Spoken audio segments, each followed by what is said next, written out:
NBA centers are thought to be tall, rebounding machines that protect the key, and while for the most part this sentiment holds true, but in reality, NBA centers come in all shapes and sizes and have many different skill sets. So let's rank the best NBA center at every height. Now quick memo, the player has to be a designated center, so while LeBron, if he did play center, he might be the best at 6'8" to ever do it, but he's not designated at that position. So without further ado, let's begin the ranking.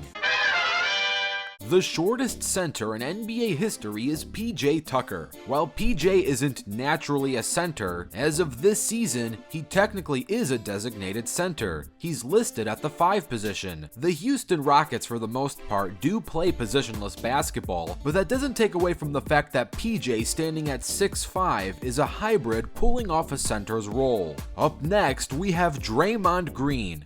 Chuck Hayes makes a really close second, and Chuck the Mite in the middle has a much cooler story playing center in an era where needing a tall big man at the 5 spot was a necessity. So while his origin story may have been much more unique, there is no denying that Draymond Green is ultimately the better player, as he is an all-star and an NBA champion. At 6'7", we have Wes Unseld. Wes is the godfather of Kevin Love, and for someone playing in the 70s and 80s, being 6'7" at center is extremely impressive, especially considering that he is a 5-time All-Star, NBA champ, and he won Rookie of the Year and an MVP in the same season, his first season. Coming in at 6'8", we have Big Ben Wallace. I know Ben is listed at 6'9", but it's kind of an open secret that Ben is shorter than his listed height, though that certainly didn't stop him from defensively dominating the league. Ben is a 4-time All-Star, NBA champ, 4-time Defensive Player of the Year, made 6 All-Defensive teams and 5 All-NBA teams. Standing at 6'9", we have the 11-time NBA champ, the Celtics legend Bill Russell. Bill's height is up in the air. Many sources have him at 6'10", many at 6'9". Height listings in general up until very recent have been altered or are very close estimates. However, 1 inch didn't stop this guy from being a potential GOAT within NBA history.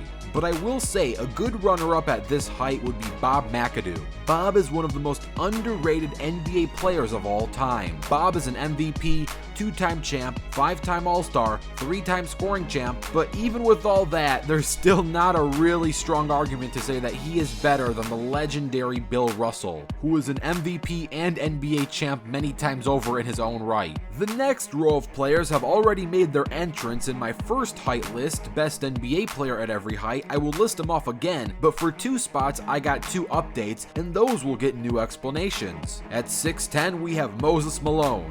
At 6'11", we have Tim Duncan. At 7 foot, we have Hakeem Olajuwon. And at 7'1", we have Wilt Chamberlain. After going back and really studying Wilt's game and more about his supreme athleticism, I was sold that he is the best center at 7'1". Shaq is great and is a legend, and I still see this as a really close call, but Wilt is a scoring machine. He put up video game numbers and had insane stamina. Wilt averaged 46 minutes per game over the course of his entire career, and in 1962, Wilt only sat out 8 minutes of the entire season, playing the rest of it. It is claimed that Wilt can bench over 500 pounds and Shaq can only bench 450 pounds, but these are just claims. I'm not saying they're false and I'm not saying they're true, but I wouldn't deny that this guy is a supreme athlete. Wilt used to work out with the Terminator Schwarzenegger himself and was benching 500 pounds, but these are just claims. Shaq does have more rings, but Wilt has more MVPs at 4. This is still a close call, but I think Wilt has more in his arsenal as he has more range and overall more skill sets as a player. Not saying that Shaq is a bad player, just that Wilt might have more at his disposal. Moving on, at 7'2", we have Kareem Abdul-Jabbar, and at 7'3", we got a new swap. I'm swapping Zydrunas Ilgauskas for Kristaps Porzingis. Now, Big Z initially claimed this spot because when the first video was completed on August 21st, 2019, Kristaps did not play his season in Dallas just yet, so it was hard to say what Kristaps would have done in a winning environment. All his New York seasons were on losing teams, so it was difficult for me to say if his points were just empty points or not.